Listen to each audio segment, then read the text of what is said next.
going to speak after me, which is why I'm standing here, because this is an opportunity for any of you who might want to share a little memory or a joke or how you met our lovely friend Noor, who I'm sure is paying close attention to our events today, and I'm really happy that you're all here together. And this is a dedicated space, which is why I did not want to go to the brunch, because no one who doesn't know Noor or Noor's friends is here. Whereas in the brunch, there's a load of people doing many different things. I'm sure the live band would have made it difficult. We wouldn't have been able to tell them to shut up, right? So thank you all for coming. I know that we're all happy to be together to share what is really a sad time. And I can see a lady back there who's crying a lot today, but it's really Ziba Mahan? Yes. Yes. Thank you so much. And does anyone feel that they would like to share anything about Noor? I will. Yeah. Oh, come on, I'm sorry, I don't have a microphone, but Miss Charlie.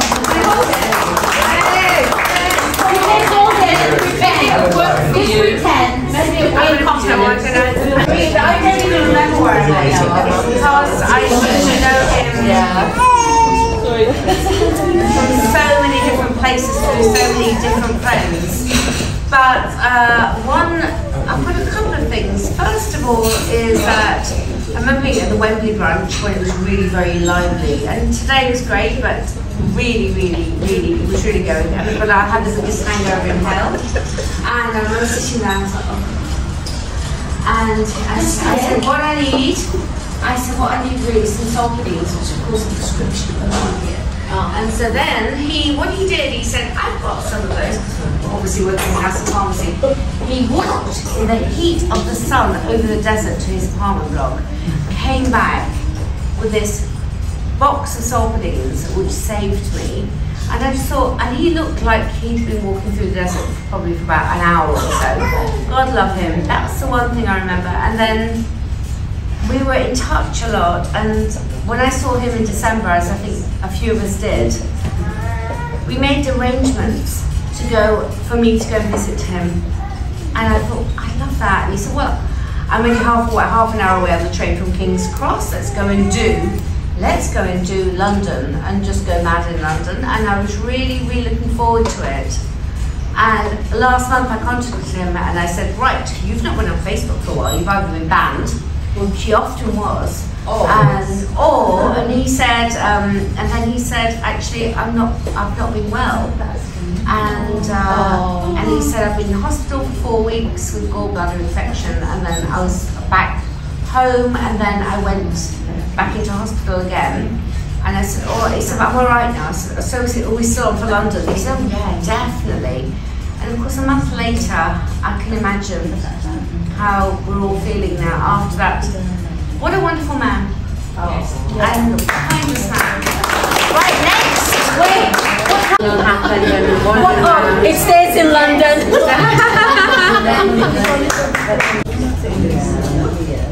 Have you got any memories of Noor that you might want to share? Any funnies? Well, he did come. I did get sent to jail for drunk driving. And Noor and Arlene and Mariam came. Also very interesting. My husband spoke to him and I spoke to him, and I always felt I really want to get to know him better. There was something interesting about him. I know that many people have a lot of fun memories about him. Fun times, laughing, parties, but one thing you may not have with him, which I do, are conversations about religion. And that's one thing I remember about him, because I always used to wonder what his beliefs were. Because he knew a lot about the Bible. And this may be a strange conversation to all of you, but my husband is a Muslim and I'm not. So in our home we always talk about religion. And Noor was very knowledgeable about the Bible. And he would come with not the usual Bible verses, but very obscure ones. And I've always found that so interesting. And at the end of his life, we actually had some text messages about religion. And that's what I always remember about him, that he was a multifaceted person. He had fun times, but also he knew how to have serious conversations. He was a very deep person. So I find that something very special about him.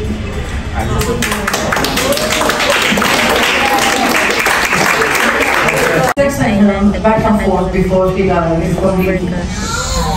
he told me, be happy. And what is better than be happy? Because life is really short. Life is really not worth the pain, not worth the stress, the worry. So let us be happy, just because one of our friends showed us how to be happy. Thank you so much.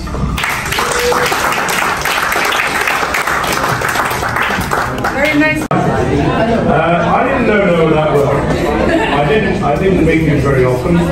First time I met him was at a barbecue at Nicky's and he was, what struck me about him was he was just a true gentleman. He was just a very, very nice man. There was, he just, everybody who met him could see the glow, if you like. There was something about him that was different from most people. He was just a friendly, generous, wonderful person to be around. He was just,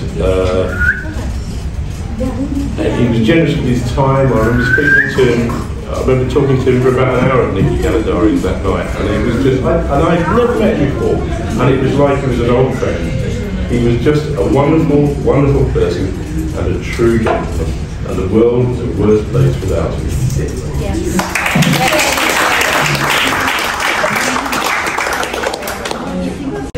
Life is so in the party. Christmas just gone. Like I said, I don't know him like you guys.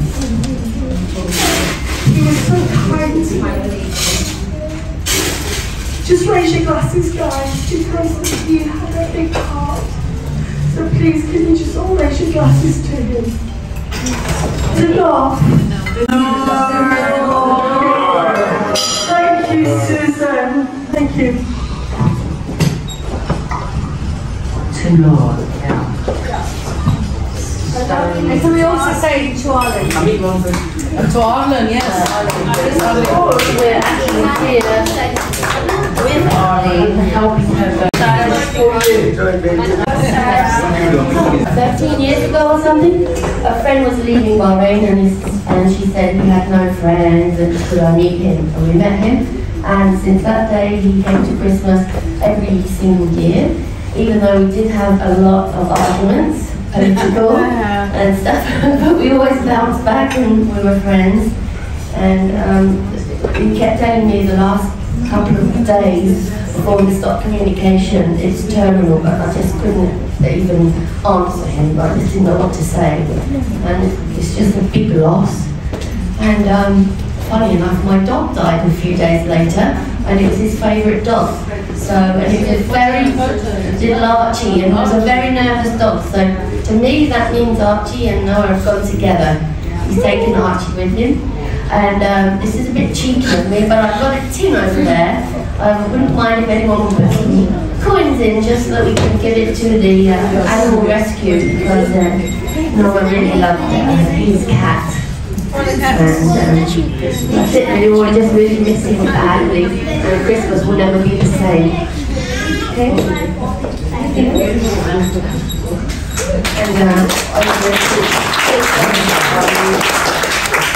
A big loss to us all. So he's a brother to me, and an uncle to Olivia, and a brother to many people. Big loss to us.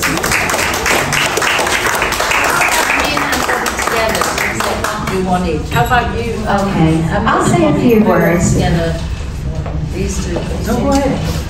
Okay, my name is Monique, for those of you who don't know. Of course, my husband Tony. I'm with Noah whenever there is a good music, flowing drinks, plenty of food, and lots of dancing. And Noah, as I remember him, he loves to party, he loves life, he's always happy, he loves fancy dresses, he loves to have a good time, funny hats, funny outfits. That's how I remember this guy. So, to Noah, thank you for the friendship, you'll remain forever in our hearts, and rest in peace now, brother.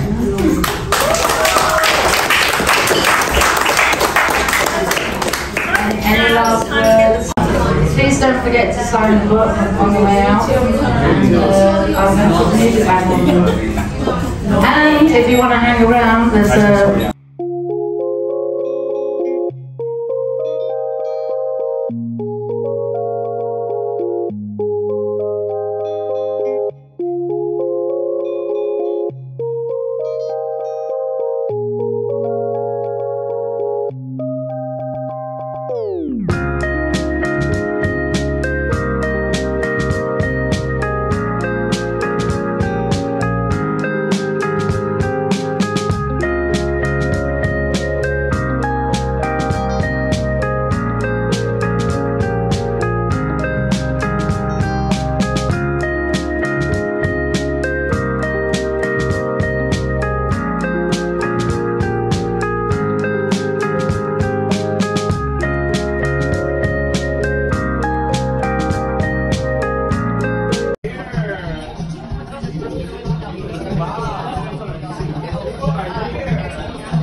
You enjoy and dance and whatever you want to do, just do it. Sing with me, have fun.